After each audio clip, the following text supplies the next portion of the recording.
What is going on, everybody? Welcome back to the channel. Aftersound here, bringing you Splinterlands content every single day. We also stream right here in this channel every Tuesday, Thursday, and Sunday morning, so come by and say hello. All right, guys, I wanted to talk about the tokenomic implications of the way that the Rebellion sale is going to be structured. Now that we've had some chance to digest this from the news last week to the governance proposal that is right in front of you here that came out on Monday.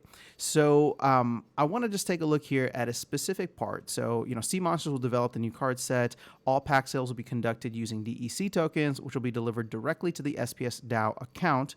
The DAO will then pay half of the DEC received from pack sales to Splinterlands for 50% revenue share no later than 30 days from when it was received. And then this part here, please note that Splinterlands will also allow the purchase of packs using credits, in which case the Splinterlands company will purchase packs on behalf of the player using its DEC tokens, just like how the market purchases work when using credits. So here's something that could be very, very good for the team if DEC stays below peg. And now I'm calling this out because everybody's super concerned about runway, but the team could actually come out further ahead the longer DEC stays below peg. Again, we don't want DEC to stay below peg, but for whatever reason, if it does stay below peg, my understanding of the way that this is going to work out is the team is sitting on a good amount of DEC, right? And DEC is still well below peg. It's like 25 to 30% below peg at this point, 700 to 750 Splintoshis. It's ranging in that area.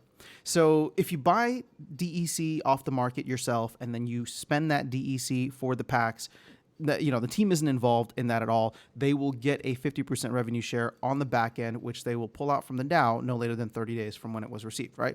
But if you decide to use credits, and not you, but just anybody decides to use credits, here's where it gets interesting. They are going to use the DEC tokens that they have in order to facilitate the purchases on behalf of the players.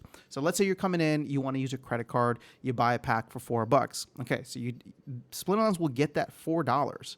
But the cool part here is that they will only send 2,000 DEC. Well, I guess they'll send the 4,000 DEC to the DAO and then get 2,000 DEC on the back end. But either way, you're giving the team $4 in that instance, and they're coming away, or they're only submitting $3 on your behalf, right? Because they're taking advantage of that. So even if all players don't take advantage, they wanted to use credits for whatever reason, right? Maybe it's just easier. Maybe using fiat, maybe using other crypto is just easier than coming in and all the fees and whatever the case ends up being. I don't know how many credits generally are spent, but if that ends up being the case, then Splinterlands is going to use their own DEC. So here's where it gets fun. I mean, obviously, we knew all this already, but it's just cool to think about, because if we don't, right, if the community as a whole doesn't end up buying that DEC, but we do spend a lot of credits for whatever reason, the team will then be a net buyer on the marketplace, right? You give them $4, and then if they don't have the DEC, they're going to take $3 of those dollars to buy DEC off the marketplace. They get to bank $1, right? And then they get another $1.50 back. So they're coming out ahead with essentially $2.50 a pack at this point. So even if we're not at peg for a while, and this doesn't eat up a lot of DEC initially, it can essentially be a good thing. Now, let's go on the flip side. If this ends up being something that is,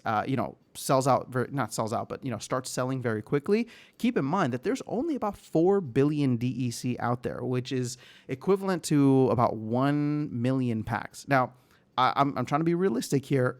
Excuse me. I don't know that we're going to sell 1 million packs right away. I think Matt's goal for the entire life of the set is to do between 2 to 3 million, right? And that's his very conservative estimate. But even just, once we get close to that 1 million packs, assuming maybe land isn't here yet for whatever reason, once we start getting close to that, maybe even well before that, considering that there's a lot of DEC tied up in liquidity pools, there's a lot of DEC in, what is that called? There's a lot of DEC, not just in liquidity pools, but in the bridges.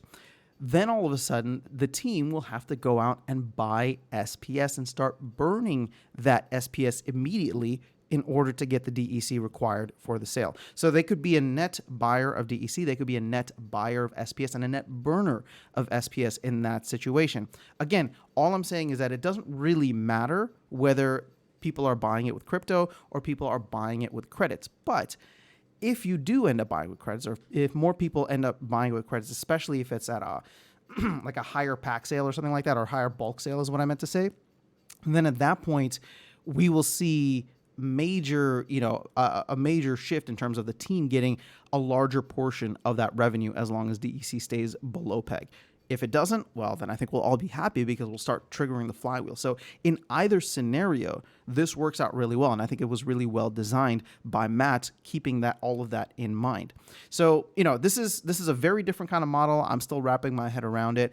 But I think it's awesome to have the DAO be the one that is the owner of the set. And this is going to get interesting, guys. I'm actually really excited about this. I don't know how many packs are going to sell, but at the end of the day, I know that some people are planning to buy, and this could be an exciting time as a gamer. What this will do for the game economy, I'm not sure. We'll have to wait and see. I do think that it will sell a significant amount. Maybe I'm just having a little too much hopium or copium here, but this combined with land, hopefully sometime before the end of the year, I'm thinking will do a lot to eat up all that 4 billion DEC from the marketplace. And then once we hit 2024, I'm really excited for what further sales could do, the Bitcoin halving, all that. But we don't need to get into that. I just wanted to kind of dig into how this all plays out from kind of like a mechanical or logistical standpoint. But let me know your thoughts in the comments below. I will catch you all in the next one and see you around the game. Take care.